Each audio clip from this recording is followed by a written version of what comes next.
Class 9th chapter 1 coordinate geometry का end of the chapter exercise का question number 8 देख रहे हैं। अभी सिंपल सी एक डायरेक्ट ड्रॉ करने को बोल रहा है।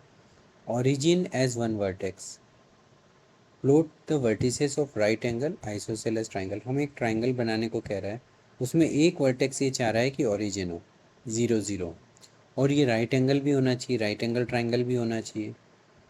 तीसरी कंडीशन दी है ये आइसोसेलेस ट्राइंगल भी होना चाहिए। तो राइट एंगल ट्राइंगल में आइसोसेलेस ट्राइंगल के लिए ज़रूरी होता है कि दो साइड एडजेसेंट साइड से इक्वल होगी। कभी भी हाइपोटेनियस आइसोसेलेस ट्राइंगल में हाइपोटेनियस तो सबसे बड़ी साइड होती है, तो हाइपोटेनियस किसी भी साइड से इक्वल नहीं होती राइट एंगल ट्राइंगल में। तो राइट एंगल आइसोसेलेस ट्राइंगल बनाना है तो ये कंसेप्ट बहुत ईजी है कि हमें राइट एंगल ट्राइंगल बनाना है, उसमें दो साइड ये वाली इक्वल होनी चाहिए। तो ओरिजिन लेना है और राइट एंगल आइसोसेलेस ट्राइंगल लेना है। ठीक है, तो कैसे ड्रॉ करना है, हमने एक ग्राफ लिया। ओरिजिन तो हमारा एक वर्टेक्स होना ही चाहिए ऐसा, तो ओरिजिन तो हमने एक वर्टेक्स ले लिया उसका। अब हमें एक ऐसा आइसोसेलेस ट्राइंगल बनाना है जो राइट एंगल हो और दो साइड्स इक्वल हो और ओरिजिन एक वर्टेक्स हो। तो अपन क्या ले लेते हैं, देखो सिंपल सा, मैंने एक पॉइंट ले लिया 4 और इधर भी मैंने ले लिया 4। ठीक है, तो दो साइड्स की लेंथ क्या हो गई 4 4, ये लेंथ एक 4 हो जाएगी।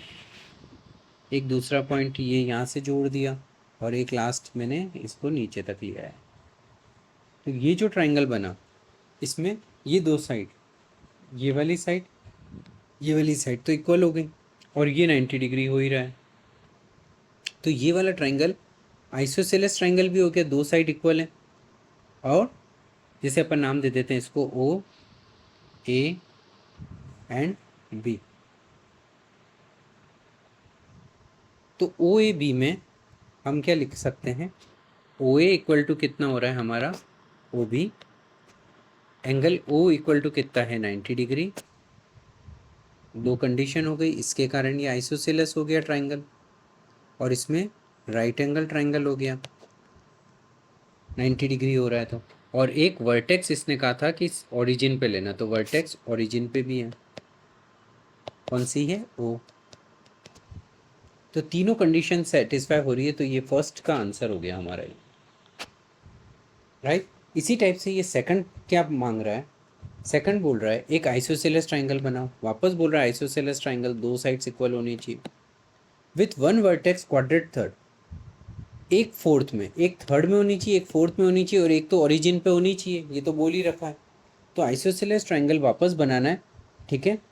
तो उसके लिए हम क्या करते हैं, एक तो हमने वापस ले लिया ओरिजिन, एक तो वापस हमने क्या ले लिया ओरिजिन, एक अपना थर्ड क्वाड्रेंट, तो this is called third quadrant, ये थर्ड क्वाड्रेंट है और ये क्या कहलाता है फोर्थ क्वाड्रेंट। तो एक पॉइंट थर्ड में एक फोर्थ में होना चाहिए।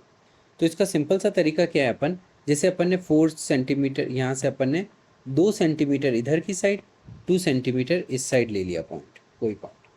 तो अगर अब इसको ज्वाइन करते हैं हम, जैसे ओरिजिन से हमने इसको ज्वाइन किया, फिर इस पॉइंट को होने के बाद हमने इसको इससे ज्वाइन किया और इसको इससे ज्वाइन किया, तो ये जो फिगर बन रहा है ये आइसोसेलेस ट्राइंगल है। क्यों है, because this side is equal to this side and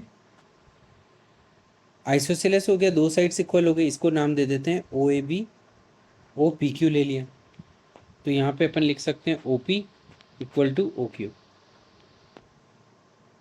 तो इसका मतलब ये क्या हो गया, आइसोसेलेस ट्राइंगल हो गया और एक वर्टेक्स ओ है ही है ओरिजिन पे। तो O P Q is required triangle, ये अपना सेकंड का आंसर आ गया। इसकी एक वर्टेक्स हमारी कहाँ आ रही है, थर्ड क्वाड्रेंट में, एक वर्टेक्स कहाँ आ रही है, फोर्थ क्वाड्रेंट में। अब ये दो साइड इक्वल क्यों है, अगर तुम्हारे दिमाग में आए ओ पी और ओ क्यू इक्वल क्यों है, तो सिंपल सी चीज़ देखो, इसका हाइपोटेनियस चाहिए हमें, ओ पी हाइपोटेनियस है। तो इन दो ट्राइंगल के अंदर ये दोनों ट्राइंगल कॉन्ग्रेंट है, क्यों, बिकॉज ये कॉमन है, this is equal to this, दोनों 2 सेंटीमीटर्स हैं और ये राइट एंगल ट्राइंगल है, परपेंडिकुलर ड्रॉप हो रहा है इसमें क्योंकि ये साइड इस साइड से पैरेलल है और ये तो वाई एक्सिस है ही है, एक एक्स एक्सिस से पैरेलल हो गई और ये वाई एक्सिस है ही है, तो ये परपेंडिकुलर।